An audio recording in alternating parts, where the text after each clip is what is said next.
దేవుని ఆలయములకు విగ్రహములతో ఏమి పొందిక, క్రీస్తునకు బలియాలతో ఏమి పొత్తు, వెలుగు చీకటికి ఏమి సంబంధం? ఇన్ని మాటలు మాట్లాడిన తర్వాత నువ్వేం పాపిష్టి పని చేస్తున్నావు కూర్చొని?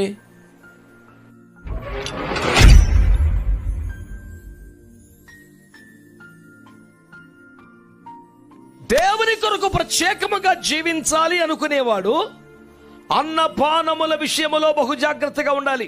ఏది పడితే తినకూడదు, ఏది పడితే తాగకూడదు, చాలా కంట్రోల్గా ఉండాలి.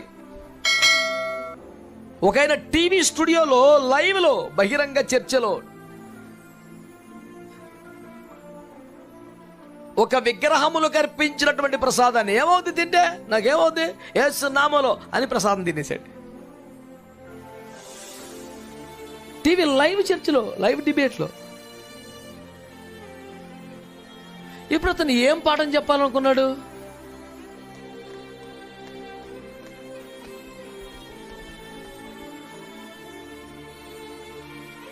విగ్రహార్పితములో ఏమైనా కలదనేనను, విగ్రహములలో ఏమైనా కలదనేనను నేను చెప్పుటలేదు గాని, మీరు దయ్యములతో పాలివా రగుడ నాకు ఇష్టము లేదు గనుక తినకండి అన్నాడు క్లియర్గా.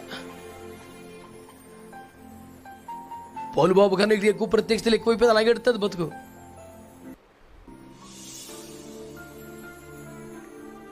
కృతజ్ఞతాస్తుతులు చెల్లించే పుచ్చుకొని ఎడల ఏది నిషేధింపదగినది కాదు, ఎలాగ దేవుని వాక్యముల ప్రార్థన వలన అది పరిశుద్ధపరచబడుచున్నది అని చెప్పి తినేసాడు. ఈ వాక్యాన్ని అడ్డం పెట్టుకొని విగ్రహార్పితం తినేసినోడు రేపొద్దున మందు కొట్టడా? ఇక్కడికి అడ్డోదిపేముంది, ఏ పాపైనా ప్రార్థన చేసేసినా తినాడు. మా చిన్నప్పుడు కామవరప్పకోటకి చింతలపూడికి మధ్యలో ఆసన్న కూడా ఒక ఊరు ఉంటుంది. అందులో ఒక మహాభయంకరమైనటువంటి గజ దొంగ ఉండేవాట.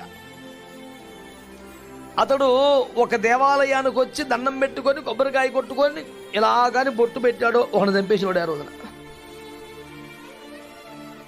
దేవుడు దండం పెట్టుకుని చంపేయచ్చా?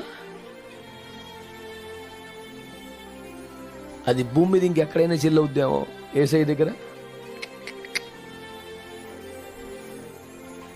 దేవుడు పేరు చెప్పుకొని బైబిల్ చేతిలో పట్టుకొని పాస్టర్లం అంటూ బహిరంగ వేదికల మీద దేవుని గౌరవాన్ని తగ్గించే పిచ్చి పిచ్చి పనులు ఎవడు చేసినా వాడు శిక్షింపబడతాడు. అది మాట్లాడే నేనైనా మినహాయింపబడదు. రేవెట్టేస్తాడు యేసు ప్రభు. ఏం వెంటకారం కదా ఒక్కొక్కడికి, ఏం తమాషగా ఉందండి? దేవుని వాక్యమును కలిపి చెరిపడి పాపిష్ట ప్రయత్నం చేయొద్దు, మంచిది కాదు అది.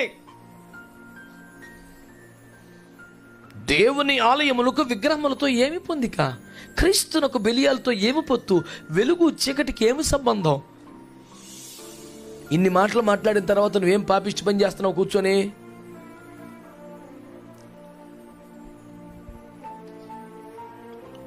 మీరు బొత్తిగా ఆనందం వద్దంటలేదు కదా, ఆయన నీళ్లు తాగొద్దంటలేదు కదా. ప్రత్యేకముగా ఉండేవారు అపవిత్రమైన పదార్థములు, మద్యపానము కానీ, విగ్రహార్పితములు కానీ, చనిపోయిన కళేబరములు కానీ ఇలాంటివి మీరు ముట్టవద్దు అని ప్రభు చెప్పారు. ఆమేన్. అంతే. అపోస్తుల కార్యాలను కూడా వాటిని రిపీట్ చేశాడు. గొంతు పిసికి చంపిందని తినొద్దు,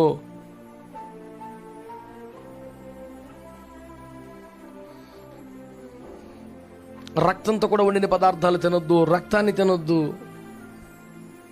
కొంతమంది కోళ్ళు కానీ మేకలు కానీ కోసినప్పుడు పని కట్టుకుని రక్తాన్ని పట్టి రక్తాన్ని ఒక పదార్థంగా వండుకొని మహారుచిగా ఉంటుందని గొప్పలు చెప్పుకొని మరి లొట్టలేసుకొని తినేసే భక్తిహీన క్రైస్తవులు కుప్పలు తెప్పలు కలరు.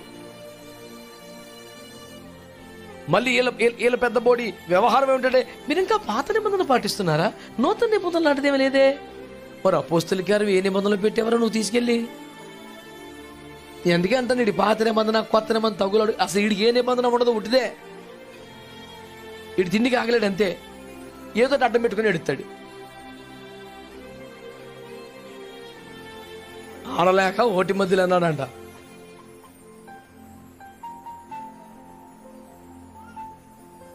దేవుడు అసలు అన్నపానాలు దేవుడు చచ్చిపోని చెప్పాడా? తిందా కడుపు నిండా పిచ్చేసాలి ఇవ్వకు, కాకపోతే అపవిత్రమైంది ఏది అంతే.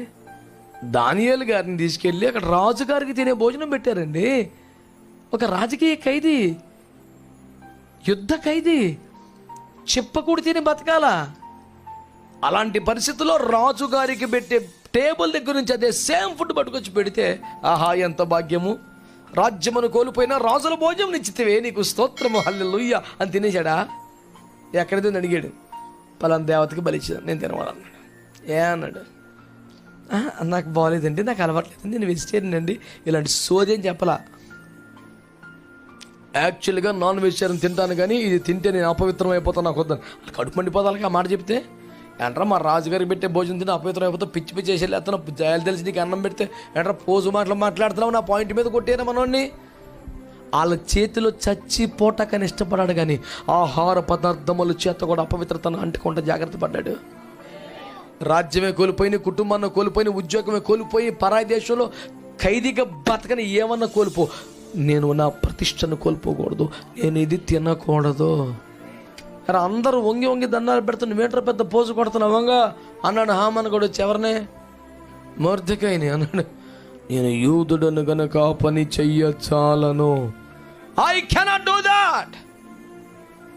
ఓరి బాబు ఏందిరా సౌండ్, నేను చేయలేనా పని, ఎందుకని నేను యూదుడు, యెహోవాను మాత్రమే మొక్కుతాను, అందరికీ నమస్కరించగలను, అందరినీ గౌరవించగలను, దేవునికి మాత్రమే మొక్కుతాను, ఇంకెందులో మార్పు లేదన్నాడు. ఆ ఒక్క పాయింట్ మీద చచ్చిపోటానికి ప్రిపేర్ అయిపోయారండి వాళ్ళు. ఎందుకే అంత చేస్తాం పోను, దండం మీద వదిలిపోద్దు కదా, కుదరదు నాకు.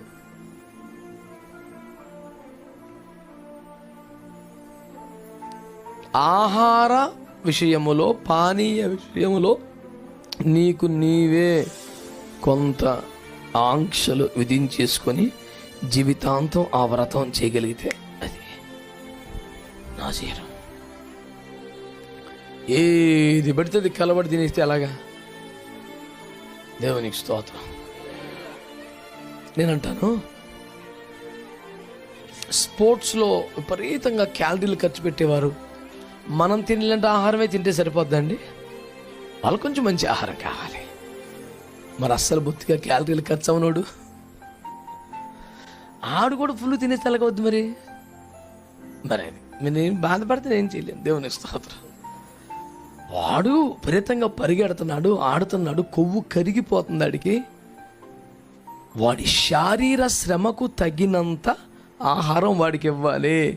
అసలు నీ శరీర శ్రమే లేదు, నీ ఉద్యోగం వల్ల ఏసీలో కూర్చొని చేయటమే, ఏళ్ళు ఇలగిలగిలగా ఆడించడమే, నీకు ఎన్ని క్యాలరీలు ఖర్చు అవుతాయి, నువ్వెందుకు ఫుల్ బిర్యానీ తినేయాలా, నా పాయింట్ అది.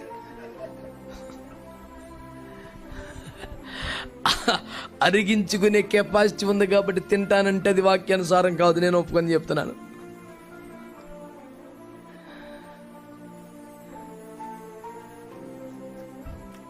మా పాస్టర్ అంటారు అప్పుడప్పుడు నన్ను, చిన్న పరిచయం ఉంటే చాలండి బాబు, చికెన్ తెచ్చేస్తారు మీరు పిల్లలకి. పరిచయం ఉన్నప్పుడు చేయాలా, అలాగే దాన్ని కష్టపడి పని చేసే పని ఉందనుకోండి, ఆల్రెడీ ఆ పని ఉంటుందని ముందు తెలియదు, వీళ్ళేదో వంకాయ బెండకాయ దొండకాయ వండేస్తారు. ఆ వండేసావా ఫ్రిడ్జ్లో పెట్టేయి, 4 కేజీలు చికెన్ తీసారా వండు, అబ్బా ఆల్రెడీ వండేసాం కదా పర్లేదని మళ్ళీ వండేసిన కూర ఫ్రిడ్జ్లో పెట్టు, ఇప్పుడు ఇది అవసరం, ఇది అవసరమే, ఎందుకని వాళ్ళు కొంచెం కష్టపడి పని చేస్తారు. ఊరక పొద్దున్న టిఫిన్ చేసి గుళ్ళెక్కలు కూర్చోవటం, మళ్ళీ మధ్యాహ్నం వచ్చి గుళ్ళెక్కలు కూర్చోవటం, మళ్ళీ రాత్రి అప్పుడెందుకు బెండకాయ చాలు. జీవరాశులు ఎలా, దేవునికి స్తోత్రం చెప్పండి. అంత అమాయకంగా ఉండదు నాయన, దేవునికి స్తోత్రం. ప్రభువుకు ఒక మంచి స్తోత్రం చెప్పండి. హల్లెలూయా. ఇప్పుడు మనం సిటీలోకి వెళ్ళాలనుకున్నప్పుడు 1 లీటర్ కొట్టుకుంటే చాలండి. మనం అంటే అరకు వెళ్ళాలనుకున్నప్పుడు ట్యాంక్ ఫుల్ చేసుకోవద్దా? ప్రయాణాన్ని బట్టే కదా దేవునికి స్తోత్రం. మరి శారీరక శ్రమ లేనప్పుడు ఎందుకు తెగ తినేయడం? మితాహారం సర్వే సర్వత్రా శ్రేయోదాయకం, దేవునికి స్తోత్రం. ఇలాంటి వాటి కూడా చెప్పారు చూడు, మీరు చాలా మంచి వాళ్ళు. దేవునికి ఒక స్తోత్రం చెప్పండి. ప్రభునందు ప్రియులకు నా యొక్క హృదయపూర్వకమైనటువంటి నిండు వందనాలు. ఈ వీడియో చూస్తున్న ప్రతి ఒక్కరూ కూడా ఈ యొక్క ఛానల్ను లైక్ చేయండి, అలాగే ప్రతి ఒక్కరికి షేర్ చేయండి. తర్వాత ఈ ఛానల్ను తప్పకుండా సబ్స్క్రైబ్ చేసుకోండి. దేవుడు మీకు తోడై ఉండును గాక. God bless you all.